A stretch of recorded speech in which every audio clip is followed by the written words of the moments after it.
Iran आणि अमेरिकेचं युद्ध सुरू झालं आणि होर्मुझची खाडी बंद पडल्यानंतर आपल्याकडं लोक गॅसवर आले अशा अर्थानं की गॅसच्या टंचाईमुळं 40 दिवसांनी सिलेंडर मिळेल असं सांगितलं आणि हजारो लोकांच्या रांगा लागल्या. यावर काय जुगाड शोधायचा तर अनेकांनी चुली सुरू केल्या. हॉटेल व्यावसायिकांनी इंडक्शन शेगड्या सुरू केल्या. इंदापूर तालुक्यातल्या सनसरमधल्या एका गॅरेजमध्ये आपण पाहू शकतो एक जळक्या इंधनावरचा म्हणजे जळकं ऑइल जे आहे त्या जळक्या ऑइलपासून एक अफलातून असा स्टोव तयार केलेला आहे की जो स्टोव पूर्णपणे असा थेंब ऑइल सांडेल आणि त्या ऑइलच्या बदल्यात तिकडं पूर्णपणे फ्लेम चालेल अशा स्वरूपाचा ही त्याची ही जी टाकी आहे ही या टाकीत जळकं ऑइल आहे आणि त्यातून हे सगळं स्टोव चालतो आणि अशा प्रकारची ही क्लुप्ती शोधलेली आहे. माझ्याबरोबर सनसर येथील विलास रायते आहेत. विलास, कसं हे डोक्यात आलं? ते चुलीचं हे झालं ना, गॅस संपल्यामुळे ते हॉटेलवाल्याला ते त्यांना बनवायचं होतं ते मग त्यांना ते हे केलं ऑइलवर म्हणले डिझेलवर ऑइलवर हे बनवून द्या.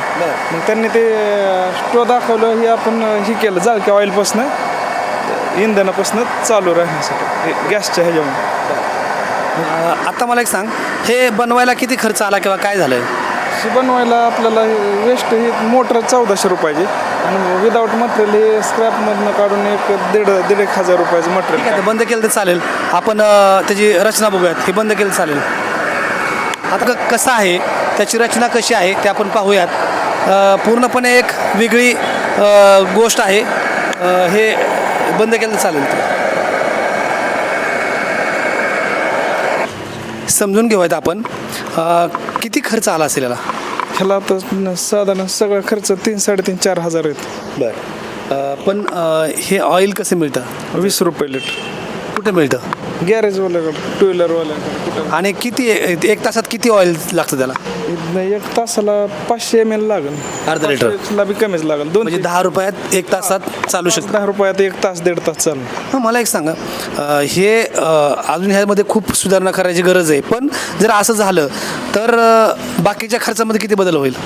भरपूर बदल होईल. हां. एरवी गॅस किती एका तासात किती गॅस टाकतो? आता ह्याला गॅस म्हणण्यापेक्षा चालायला लय ह्याच्यात हे लागत नाही थोडं, म्हणजे नाही हे फार स्वस्तात होईल. अंदाजे गॅस किती लागत असेल? साधारणपणे 2 लिटरमध्ये एक टाकी एवढा गॅस हे करेल. 2 लिटर ऑइल. 2 लिटर ऑइलमध्ये गॅसच्या 900 किंवा 1000 रुपयाची जी टाकी मिळते त्या टाकी एवढं स्वयंपाक सिलेंडर हा स्टोव करू शकतो असं विलाचं म्हणणं आहे. तीव्रता जास्त ह्या जाळाला. हां, ऑक्सिजन हे झाल्यामुळं हवेच्या प्रेशर याचं मला एक समजून घ्यायचं आहे की कसं हे असं करावंसं वाटलं? गॅसच्या ह्या प्रॉब्लेममुळेच. गॅस पण जळकं इंधन पुन्हा जळलं कसं वाटलं? पेट घेतं ना आपण पेटावताना आम्ही हे करायचो नाही का. जळकं इंधनाचा वापर, जळकं ऑइलचा वापर असं कसं वाटलं? ना डिझेलचं हे केलं पण हे ऑइल असं वेस्टेजच जाते. ते प्रयोग करून बघितला, ते चालू झाल्यामुळे सक्सेस होतं म्हणून ते या सगळ्याची निर्मिती इथंच ह्या गॅरेजमध्ये शेतच केलं. किती दिवसात केली? 1 दिवस गेला की त्याला. हे कोणी बघायला तर दादांनी हे केलं तर.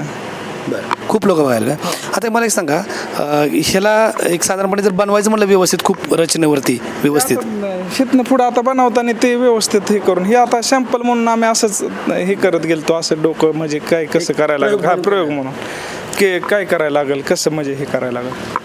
खरं तर असा प्रयोग म्हणजे गरजेनुसारच प्रयोग केला जातो. भारतात असे अनेक जुगाड तयार केले जातात, पण गॅसवर असलेल्या गॅसच्या टंचाईचा सामना करत असलेल्या प्रत्येकासाठी हा एक आशेचा किरण आहे. कारण इंडक्शन शेगड्यासुद्धा गॅसची टंचाई सुरू होताच तिथल्या व्यावसायिकांनी त्याचे दर वाढवले आणि त्यासुद्धा आवाक्याच्या पलीकडे गेल्या. त्यामुळं गॅस टंचाईचा सामना करता करता इंडक्शन शेगडीवरती स्वयंपाक करण्याची स्वप्न पाहणाऱ्यांनासुद्धा अडचणी तयार झाल्या. पण मोठ्या प्रमाणावर व्यवसाय असलेल्या लोकांना, व्यावसायिकांना हे अशा प्रकारचा स्टोव कमालीचा फलदायी ठरू शकतो हे मात्र यातून दिसून येतं आहे.